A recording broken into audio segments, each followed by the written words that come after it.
আপনাকে আমি কতবার বললাম যে আমার 5টা উপদেশ মনে রাখবেন। আমি আব্দুর রাজ্জাক বিন ইউসুফ আপনার জন্য জাতিকে 5টা উপদেশ দিয়ে গেলাম। এক, আপনার জীবনের সবচেয়ে জরুরি কাজ কোনটা? এর চেয়ে জরুরি কাজ পৃথিবীতে নেই, সেটা হলো সালাত, নামাজ। মনে রাখতে হবে আপনাকে।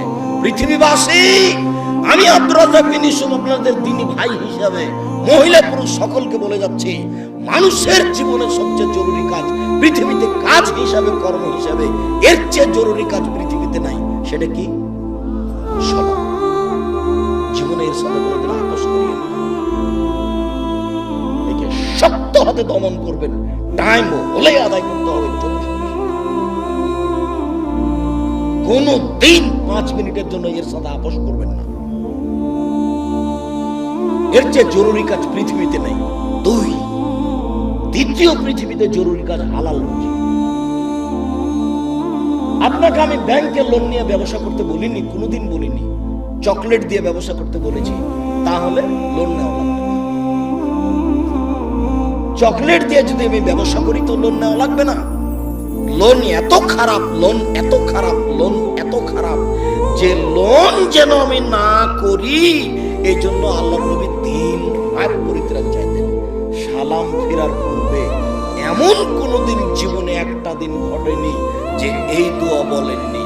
দোয়ার শেষ বাক্যটা হচ্ছে আল্লাহুম্মা ইন্নী আউযু বিকা মিনাল মাগসামি ওয়াল মাগরাম।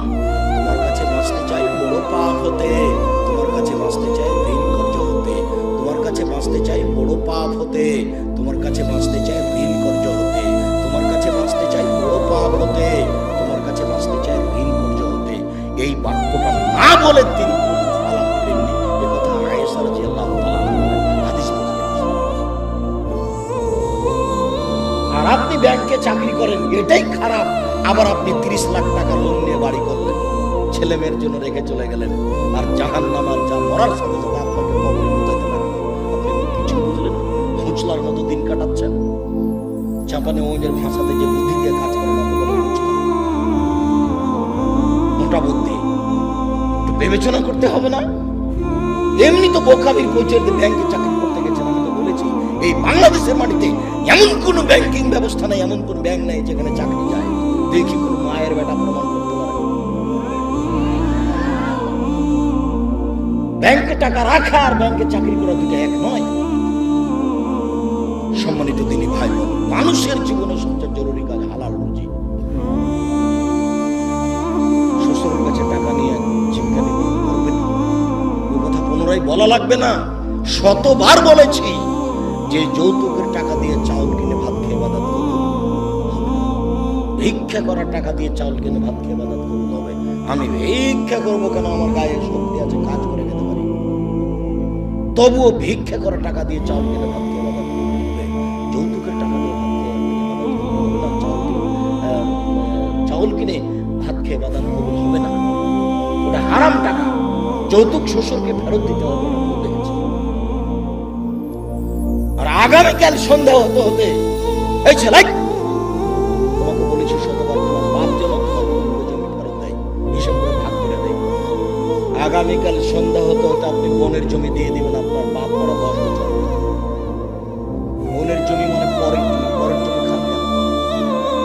শরম মানে? আপনার ভাগ্য আল্লাহ লিখে দেননি। বাপ মারা গেছে, আপনি জমির ভাগ নেবেন, আপনার বোন জমির ভাগ নেবেন। আপনি নিবেন সকালে আর আপনার বোন নিবেন বিকেলে, এরকম কথা কি না? একসাথে। আজ পর্যন্ত জমি আপনার কাছে কেন? আপনাদের 4 ঘাট দিকে একটা লোক গেছে আমার কাছে, তো বলছে আমি অংশ বন্টনের উপরে ডক্টরেট ডিগ্রি করবো, সেই জন্য আপনার কাছে এসেছি। কি করবেন কি বলে আপনাকে কিছু জিজ্ঞাসা করে। প্রথমে বলছে আপনার আমি পরীক্ষা নেব। আমারই পরীক্ষা নেবেন? আচ্ছা ভালো, কি জিজ্ঞাসা? তো কিছু মাসলা জিজ্ঞাসা এই ফারাইজ সম্পর্কে করার পরে বলছেন আমাকে এটাই মনে হয় আমার পরীক্ষা। সেটা হলো এই, আপনার বাপ মারা গেছে না বেঁচে আছে? মারা গেছে। কতদিন হলো? এতদিন। তো আপনার জমি জায়গা বললাম যে আমার বাপকে মাটি দিয়ে এসে আগে জমি ভাগ করেছি, তারপরে খাওয়া দাওয়া। খাওয়ার আমরা আগে খাইনি, আগে জমি ভাগ করেছি তারপরে খাওয়া। যদিও জমি আমি একটু চিনি, আমার ছোট ভাই চিনি না। আমরা কোনোদিন জমিতেই যাইনি। আমার আব্বা একজন ছোট কৃষক ছিলেন, 20-25 বিঘা জমি রাখতেন। যখন পশ্চিমে থাকতাম তখন বলতো ধান বিক্রি এত টাকা, কালাই বিক্রি এত টাকা, সরিষা বিক্রি এত টাকা, পেঁয়াজ বিক্রি এত টাকা, মোট 1000 টাকা পাঠালাম। তখন আমি ভাবতাম যে আমার আব্বাকে 1000 টাকা সংগ্রহ করতে অনেক পরিশ্রম করতে হয়েছে। ওই কথা আমার এখনো দিনের মতো মনে পড়ে। আমার আব্বা আমাকে বলতেন যে আমি যতদিন বেঁচে আছি ততদিন তোমাকে জমিতে যেতে হবে, কোনো কাজ করতে হবে না, যদি কাজ করে খেতে হয় তাহলে আমার মরার পরে। আমার এই বাপের আমার এই বাক্যটা আমি ভুলতে পারি না, যে তোমরা যদি কাজ করে খাওয়াই লাগে তা আমার পরে খায়, আমি যতদিন আছি তোমরা ততদিন এই জমি জায়গাতে চাই না। শুকরিয়া, জাযাকুমুল্লাহ খান। যেটা বলছিলাম হালাল রুজি, 3 কোরআন তেলাওয়াত, 24 ঘন্টায় একবার কোরআন মাজিদ তেলাওয়াত করবেনই, করতেই হবে, নাহলে কোরআন বিপক্ষে চলে যাবে। বেশি না পড়লো কি বলেছি সূরা ইখলাস 3 বার পড়েন, একবার কোরআন মাজিদ পড়ার সময় নাকি হয়। কেন পড়েননি? আজকে বলেন তো যে আমি পড়েছি, বলেন। এই ছেলে তুমি লাভ দিয়ে বলো যে আমি পড়েছি, হিসাব হয় না কেন? কেন পড়তে পারেন না? কেন পড়তে পারেন না? কি আছে সমস্যা যে পড়তে পারেন না? কেন পড়বেন না? সূরা ইখলাসটা আপনি 3 বার কেন পড়বেন না? নিজেকে মানুষ মনে করেন না? নিজেকে গরু ছাগল মনে করেন? বুঝেও বুঝে না ওরা চক্ষু, বুঝেও বুঝে না ওরা অন্তর আছে, বুঝে না। দেখেও দেখে না ওরা চক্ষু আছে, দেখে না। শোনেও শোনে না ওরা কান আছে, শোনে না। উলায়েকা কাল আনাম, তারা পশু প্রাণীর মতো, তারা গরু ছাগলের মতো, তারা কুকুর শ্রীগেলের মতো, ভালো হওয়া যাল বরং তার চেয়ে খারাপ। নিজেকে গরু ছাগল মনে করেন, পশু প্রাণী মনে করেন। কেন আপনি পড়েননি কোরআন মাজিদ আজকে? অন্তত সূরা ইখলাসটা কেন পড়েননি? এটা হলো 4 নম্বর। 1 সালাত, 2 রুজি, 3 কোরআন তেলাওয়াত, 4 দুইজন যেখানে বসে আছে সেখানে বসবেন না। ওখানে বসে ওরা একজনের বদনাম করছিল, আপনি গিয়ে যদি বলেন হ্যাঁ ঠিক বলেছিস, আসলেও খারাপ, এখন কি হবে? তাহাজ্জুদ সারা জীবনে যা পড়েছেন ওইটা যদি এক পাল্লায় দেওয়া হয়, আর ঠিক বলেছিস আসলেও খারাপ এই বাক্য যদি এক পাল্লাতে দেওয়া হয়, পুরো জীবনের তাহাজ্জুদ হারিয়ে যাবে। আপনি বলতে পারেন, বুঝতে পারেন ল্যাংটা মেয়েকে দেখছি আর গল্প জমাচ্ছে, এটা কত বড় খারাপ, আর মানুষের বদনাম কানে শুনছে, এটা কত বড় খারাপ, আপনাকে বুঝাতে পারি না। 4 জন যেখানে, 2 জন যেখানে বসে আছে সেখানে বসবেন না। 5 ছেলে মেয়ে স্ত্রীর উপরে কঠোর, খুব কঠোর, চোখ যেভাবে ঘুরে বউ সেভাবে চলে, তার নাম ক্ষমতা। আহাল পরিবারের উপরে খুব কঠোর হতে হবে, শক্ত হাতে পরিবারকে দমন করতে হবে, নইলে তাহাজ্জুদে আপনি টিকতে পারবেন না। শেষে দেখা যায় বেটির কারণে, বউয়ের কারণে জাহান্নামে হয়ে গেছে। শতদিন বলেছি, আল্লাহ নবী বলছেন 3 শ্রেণীর মানুষ জাহান্নামে যাবে। তার 1 শ্রেণীর মানুষ হচ্ছে মধুমিনুল খামরে, যারা নিয়মিত বিড়ি, তামাক, জর্দা, সিগারেট, গুল, নেশাদার দ্রব্য খায়, পান করে, তারা জাহান্নামে যাবে। একটা ছেলে বলছে, আব্দুর রাজ্জাক সাহেব, আপনি যে বিড়ি সিগারেট সব সময় বলেন, তো বিড়ি সিগারেট হারাম তার দলিল কোথায়? তো দলিল সরাসরি আছে। আল্লাহ রাসূল বলছেন মাসকারা কাসিরুহু ফাকালিলুহু হারাম। যেই জিনিসটা বেশি খেলে বিবেকের ক্ষতি হবে, তার কম, তার একটা কণাও হারাম। তো তাহলে তোমার 50 বেড়ি, হাফ কেজি বেড়ির মশলা খুলে একজনকে খাওয়া দিতে দেখি, হাফ কেজি জর্দা তুমি একজনকে খাওয়া দাও, তার বিবেকের ক্ষতি হয় কিনা? 10 কেজি খাওয়িয়ে দিলে যদি বিবেকের ক্ষতি হয়, তাহলে তার একটা কণাও হারাম। আল্লাহ রাসূল বলেছেন, এক বাক্য বলেছেন এমন ভাবে কিয়ামত পর্যন্ত সারা পৃথিবীর সব জায়গাতে চলবে।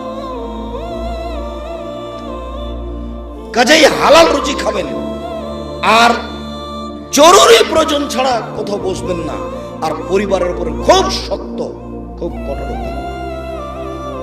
সম্মানিত দিনী ভাই বোন, এই 5টা উপদেশ থাকছে। বলছিলাম আমার দিনী বোনদের ব্যাপারে একটু অনুরোধ জানাচ্ছি। দেখুন, 4টা কাজ করতে পারলে আপনার জন্য জান্নাতের সব দরজা খোলা। আপনি 4টা কাজ করেন, জান্নাতের যে কোনো দরজাতে যেতে পারবেন। আমি বলিনি এই কথা মুহাম্মদ সাল্লাল্লাহু আলাইহি সাল্লাম বলেন। 1 সালাত খামসা, 5 ওয়াক্ত সালাত আদায় করুন। এই ছেলে, তোমরা ওখানে ভাবে দাঁড়িয়ে কেন? বসো। দিনী ভাই বোন, আমি আপনাদেরকে অনুরোধ করছি, আপনারা দয়া করে দোকানপাটে কেউ থাকিয়ে দিন, রাস্তাঘাটে চলাচল করিয়েন না। এখন কোনো কাজ করার প্রয়োজন মনে করেন, আপনার আমি কিছু না কিছু উপকার করব। আপনিও যেমন কষ্ট করে এসেছেন, আমিও তেমন কষ্ট করে এসেছি। আমি 7:30-8টার দিকে বাসায় পৌঁছেছি। বরিশাল বরগুনায় ছিলাম রাতে। বরিশাল বরগুনা থেকে আমি রাতে বক্তব্যের পরে যাত্রা আরম্ভ করে সকাল 8টার দিকে আমি প্রতিষ্ঠানে পৌঁছেছি। এটা নিয়ে আমার কোনো খেয়ালই ছিল না। এশা সালাতের পরে অবগত হয়ে আমি আসলাম, আমি কষ্ট করে এখানে এসেছি, আপনি চায়ের স্টলে বসে থাকবেন, আপনাকে আমি প্রশ্ন করবো কেন? আল্লাহ আপনাকে পশু প্রাণী বলছেন, আমি কেন? আপনি পশু প্রাণীর মতো। পশু প্রাণীর মতো না হলে আমি দিনের কথা বলছি, আপনি কেন বসে থাকবেন? সম্মানিত দিনী বোন, এদিকে শোনেন, এই মেয়ে শোনো। 1 5 ওয়াক্ত সালাত, 2 সমাত শাহরা, রমজান মাসে রোজা সেম, 3 আতা বালা, স্বামীকে মেনে চলা, তিতে লাগলেও মিঠে লাগলেও মেনে চলতে হবে, 4 জেনায় লিপ্ত না। এই 4টা কাজ করবেন, জান্নাতের সব দরজা খোলা। 4 নাম্বার জেনা। জেনা যদি হয়ে গিয়ে থাকে তাহলে এখন থেকে কান্নাকাটি করেন। যদি আপনি খালে অন্তরে কান্নাকাটি করতে পারেন তাহলে আল্লাহ জেনার পাপটাকে নেকি দিয়ে বন্ধ করে দেবেন। আর আল্লাহ ওয়াদা করেছেন আপনার সাথে, অনাহা নাফসা আনিল হাওয়া ফাইনাল জান্নাত হিয়াল মাওয়া। পৃথিবীবাসী মনে রেখো, আল্লাহ তাআলা বলছেন, পৃথিবীবাসী মনে রেখো, তোমরা যদি অশ্লীল কাজ থেকে নিজেকে বিরত রাখতে পারো, আমি আল্লাহ তোমাকে জান্নাতের মাওয়া দিয়ে দিলাম। ওটা তো আল্লাহর ওয়াদা। আপনি অশ্লীল কাজ বন্ধ করেন, জান্নাতের মাওয়া আপনার জন্য প্রস্তুত আছে। এটা মানুষও বলেন, এটা নবী বলেননি, এটা সরাসরি আল্লাহ বলছেন। অতএব যদি কারো জেনা হয়ে গিয়ে থাকে, বন্ধ করেন, আপনি ভালোর মধ্যে চলে যাবেন। স্বামীর সাথে ভালোভাবেই চলতে হবে। আপনার স্বামী আপনাকে গালি দেয়, এ কথাই ঠিক। আপনার স্বামী আপনাকে মারে, এ কথাই ঠিক। আপনার স্বামীর খুব খারাপ, এ কথাই ঠিক। এরপরেও কোনো উত্তর না করে পাথর হয়ে এই সংসার করেন, এটা আমার পরামর্শ। আমি আপনার দিনী ভাই হিসাবে আপনাকে আমি পরামর্শ দিচ্ছি, যেহেতু 2-1টা ছেলে মেয়ে হয়ে গেছে, আপনি এই সংসার করেন, ওর সাথে কথা বলেন। সপ্তাহ সপ্তাহ কথা বলেন না, রান্না বান্না করে ছেলের হাতে মেয়ের হাতে দিয়ে পাঠান। আর 1 গ্লাস পানি চাইলে সামনে গ্লাসটা রেখে ঠকঠক করে এভাবে সংসার করলে আল্লাহ অসন্তুষ্ট থাকবেন, পরকাল জাহান্নাম হয়ে যাবে। এই সংসার করতে হবে না। আমার কথা আপনি মেনে চলেন, কষ্ট হোক, মুখ বন্ধ করেন, প্রতিবাদ করিয়েন না। তার সাথে মিশে চলেন, তার পায়ের নিচে দুনিয়া শেষ করে দেন, তাকেই ভালোবেসে দুনিয়া শেষ করে দেন। আপনার জন্য শেষ পর্যন্ত যদি বুঝেন যে সংসার হবেই না, তাহলে এভাবে ঝুলন্ত থাকতে হবে। যে কোনো মহিলা, যে কোনো স্বামী আপনার সাথে থাকবে না, চাইবেন সামনে ঠিক করে দেন, কাজী সাহেব ঠিক করে দেন, আমাকে একটা খোলা পালা করে দেন, আপনি করেন। 1 মাস পর অন্য জায়গাতে বিবাহ বসেন, কিন্তু ঝুলন্ত অবস্থায় ভাবে থাকে কষ্ট করে, গালি সহ্য করে, মার সহ্য করে, চুপচাপ থেকে সংসার মেনে নেন। যদি শেষ পর্যন্ত বুঝেন যে হবেই না, তাহলে 7 দিন পর করতে হবে।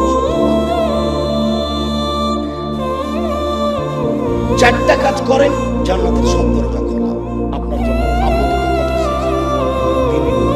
1 5 ওয়াক্ত সালাত, 2 রমজান মাসে রোজা, 3 স্বামীকে মেনে চলা, 4 জেনায় লিপ্ত না।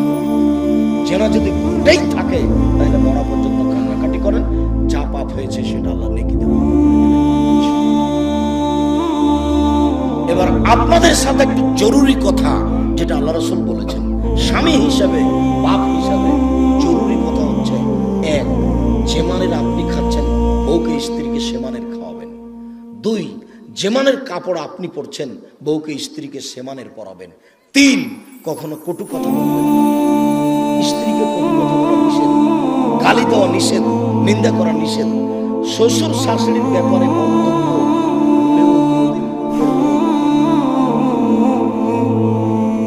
শ্বশুর শাশুড়ির বিরুদ্ধে কোনোদিন কথা বলবেন না। স্ত্রীকে কখনো কটু কথা বলবেন না। বলবেন না ভুলে যে তোমার রংটা কালো, বলবেন না ভুলে যে তোমার ঠোঁটটা মোটা। একবার যদি ঠোঁট মোটা বলেন 10 বছর আপনাকে বলা হবে।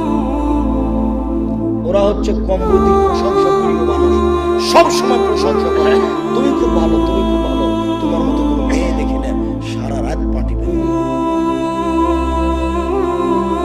তার কাছে সেবা নেওয়ার চেষ্টা করেন, কটু কথা বলিয়েন না। 4, মুখের উপরে মারবেন না, কোনো সময় না। গালে থাপ্পড় মারবেন না, আল্লাহ নিষেধ করেছেন। 5, ওলা তাত্র খাইল্লা ফিল বাইতে, নিজের বাড়ি ছাড়া কোথাও থাকতে দিবেন না। যেতেই পাবে না খালার বাড়ি, ফুফুর বাড়ি, মায়ের বাড়ি, মায়ের বাড়ি, কোনো বাড়ি যেতে পাবে না। বিবাহের বাড়ি তো অসম্ভব হতেই পারে। দাওয়াত দিয়েছে, আপনি যাবেন, আপনার ছেলে যাবেন, আপনার বউ যাবে কেন? বিবাহের বাড়িতে গেলে স্বামীর সঙ্গে বেশি হয়ে যায়। কমিউনিটি সেন্টারে যাওয়ার কোনো প্রশ্নই আসে না, বাজারের তো কোনো প্রশ্নই আসে না। পুরুষের পরিচয় কই, আমরা তো কোনোদিন বাজারে যাই না, আমরা তো বেঁচে আছি। আমাদের আহাল পরিবারের তো কোনো সময় বাজারে যায় না, আমরা তো আছি দুনিয়াতে বেঁচে। আপনার বউ কেন বাজারে যাবে? কেন? আপনি বেটা মরে গেছে, স্বামী মরে গেছে, আপনি মারা গেছেন, আপনার ছেলে মারা গেছে, কেন আপনার বউ বাজারে যাবে? এই 5টা জিম্মেদারি পালন করবেন। এটাই ছিল 5টা উপদেশের শেষ। স্ত্রী পরিবারের কঠোর হতে হবে, আপনার কথাই চলবে বাড়িতে। তাকে কোনোদিন কাপড় কিনতে দিবেন না যতদিন পর্যন্ত না বুঝেছে যে আপনি মোটা কাপড় কিনলো আমার কাছে মিঠে, চিকন কাপড় কিনলো আমার কাছে মিঠে। যতক্ষণ পর্যন্ত আপনার স্ত্রী এটা না বুঝেছে ততক্ষণ পর্যন্ত সংসার স্থির আছে। আপনার প্রত্যেকটা কাজের উপরে তাকে খুশি থাকতে হবে যে আপনারটা বলে